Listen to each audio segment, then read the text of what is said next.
everyone! Welcome back to atong YouTube channel and welcome sa atong mga new listeners.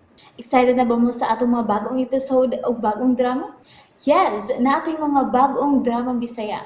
Subscribe na mo sa atong YouTube channel sa Radio Drama Bisaya and hit the notification bell aron ma-notify mo sa atong mga bagong uploads. And sa mga nag-atang sa atong mga new episode, mo niya ang sumpay sa atong drama. Draco, Sige na, di na ta maglangan. Piyungan ang imong mga mata. Unya, gunit sa akong wa nga kamot, Ate Judia. Di ta mag-usik og panahon. Inday, Sige na dayon. Aron imong masaksihan ang talan-ahon sa kaniadto sa panahon sa atong unang apuhang si Lula Lijula. nakanasap ana ha? Ikaduham ka na ng paglitok ni atong punga. Ha? Ang hain man ato? Katugong pag-ingon nimo nga atong unang apuhan. O bitaw, kay ngano di ay Ate Judia? Naay sayo? Nganong atong unang apuhan man, ha? Inday? Nalimot na sad ka. Nga ako, mao ikaw, sa bata ka pa.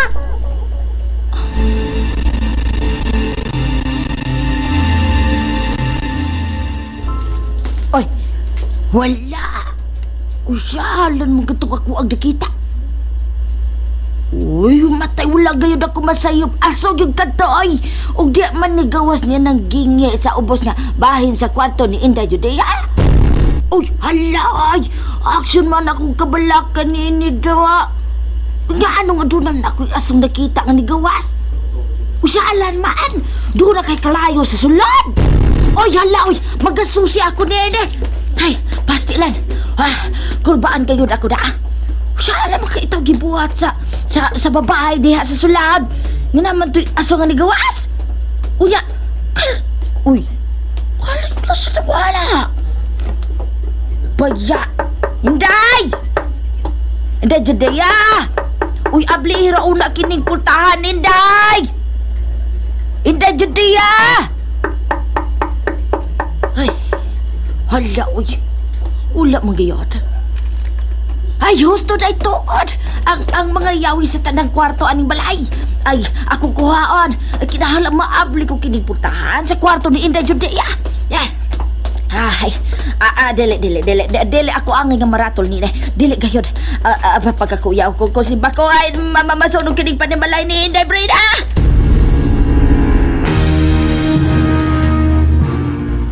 Kaubay karon sa misteryosong bata ang espiritu sa mortal nga babae. Si Judea. Paingon na sila ngadto sa imahinasyon sa karaang kasaysayan. Karon, mauna sinugdanan sa kausaban sa mga panghitabo sa bagong kasaysayan. Kaya ang tanan tumatapos na.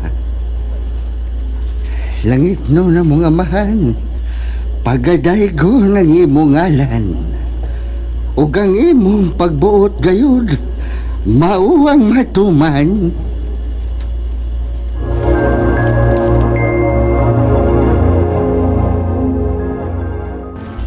Ay, salamat. Abierto na ang lock nga doorknob. Hoy, kulbaan na gyud ko da.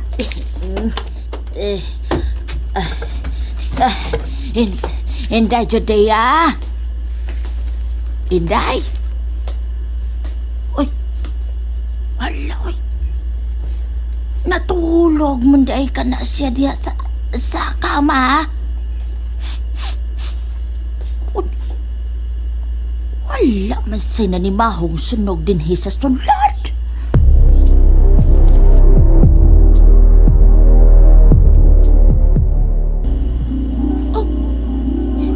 Inday?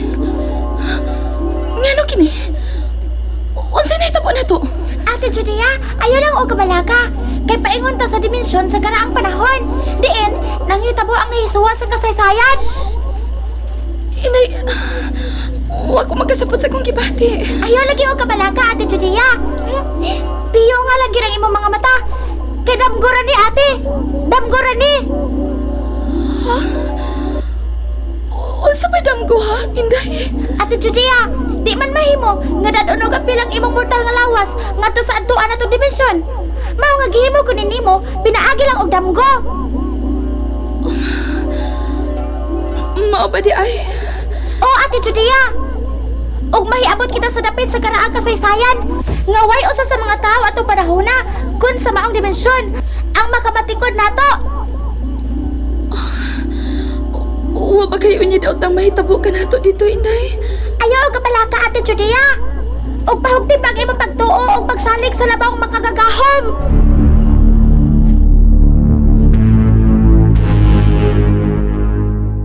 Wa ako masayod kung unsay mahitabo kanako ning akong gihimo nga pagtago kanimo ni July. Tatang Apyot, salamat kay wa nimo imaguli ang imuhang panhabang ni binuhat nga nag-ungaw sa peligro ang kinabuhi.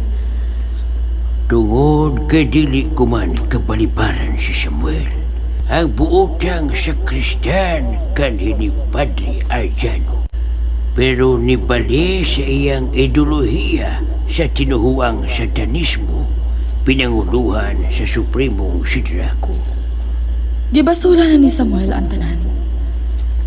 Gimahayan niya iyang kaugalingon. Kung nga nagpada siya sa awhag sa dautan. Dunay plano ang Diyos kaniya, Lidjula. Mao kanay akong pagtuo. Ha? Usay puti may pasabot anang gipamomo, Tatang Apyot. Lidjula, nagtuo ko nga gihimo lang instrumento sa Diyos si Samuel aron ang gikatakdang propesiya sa dautan mabuka.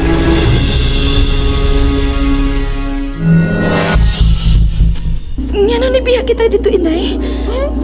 Aron magkasulti na sabta, Ate Judia. Anam-anam kong ipakita nimo ang susamang mga talan-awon. Si Lidjula, muragit siya og ako, inay. Tungod kay siya, mao ang unat ang apuhan. Og sa bata pa siya, murasan siya og ako. Inay, huwag ko pa makita ang gingalan o Samuel. Ang unang apuhan sa amahan og anak nga Virgilio og Granito Pineverde. Imo ron siya makita. Pangandam. O, inay.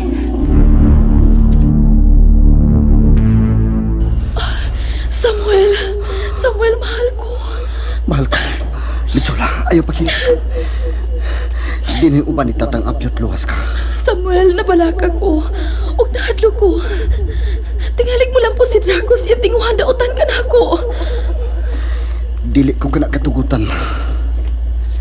Dili ko doon. Og unsay mahitabo, Samuel.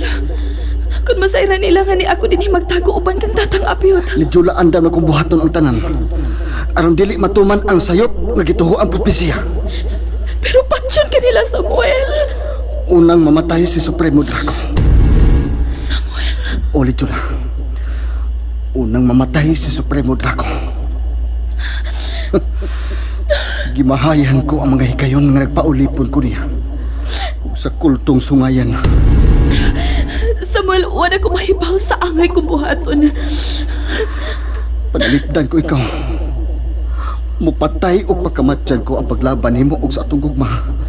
Lidjula, Nabalaga ko, Samuel. Nahadlok ko. wala ang gibati ang makabalaka og ang kahadlok ni Lidjula. Kay samtang buhi pa ko. Mapakyas ang kultong Antikristo aron himuon ang halat sa ilang Diyos nga sungayan. Pero, usa ka kanila, dili pa, Samuel? Sa hilom, dili na. Gipasulan ko kung nganong niapil ko sa ilang yawanong kausa sa mga Antikristo. Hinaot pa unta nga mahigayon pa kong magpag-o. Dako kaayong kay gayunan aron magpag-o ka, Samuel. Lidjula, Samuel! mga tunob sa daghang mga kabayo. Samuel! Lidjula! May mga sakong pinako sa bus ka bahay nga akong nakita. Unsa? Unsay buhaton ta, Samuel? Unsa man? Tatang Apyot, Lakaw na. asa may mayat ang kitaguan, ha? Sige na, lakaw na. Ako na may baw ka ni Jula. Sige ang imo kagalingon. Aron dili nila may bawaan nga niluib ka sa imong supremo. Lakaw na, Samuel! Unsay nahitabo man ni ato, inday? Gituman ni Samuel ang gimando kaniya ni Tatang Apyot. Unya, sila dyan lang nga atong lula. O si Tatang Apyot. Wa gyud sila makaipsot gikan sa mga gitawag og disipulos ni Draco. Og dito sila sangko sa bilangguan nga pinatuyo og buhat sa mga antikristo. Unya, si Samuel. Ning higayuna, nahimutang sa pagduha-duha ang iyang huna-huna. Naglisod siya pagtuman sa gimando kaniya sa supremong si Draco. Kayo unsa man gimando ni Draco kaniya, ha, Inday? Siya ang gisangunan aron putlan sa o ang tiguang nga si Tatang Apyot. Unsa? Ginoo ko. Ni atong higayuna, supak sa buot ni Samuel nga patyon ang tiguang. Pero dili mahimo nga supako lang iyang agawang supremo. Unya, gipatay gid niya. Mercy killing ang nahitabo. Mismo si Tatang Apyot, maog yun ang iawhag ni Samuel. Kay nahibaw man siya nga kung masakpan si Samuel sa pagluib sa kulto, mapakyas kini sa pagluwas ni Lula Lichula. Ang posible pa nga siya patyon sa mga disipulo sa Supremo sa Antikristo. Diyos ka maluluyon. Kining bahina Ate Judia, imo ning kapanaminan. Kay ikaw, kabahin sab sa kasaysayan. Ug usa ka sab ka pinili, Ate Judia. Inday. Tana, dadot ka nga to sa giingon ko nimong talan-aon. O sige, tana Inday. Paandam, Ate Judia.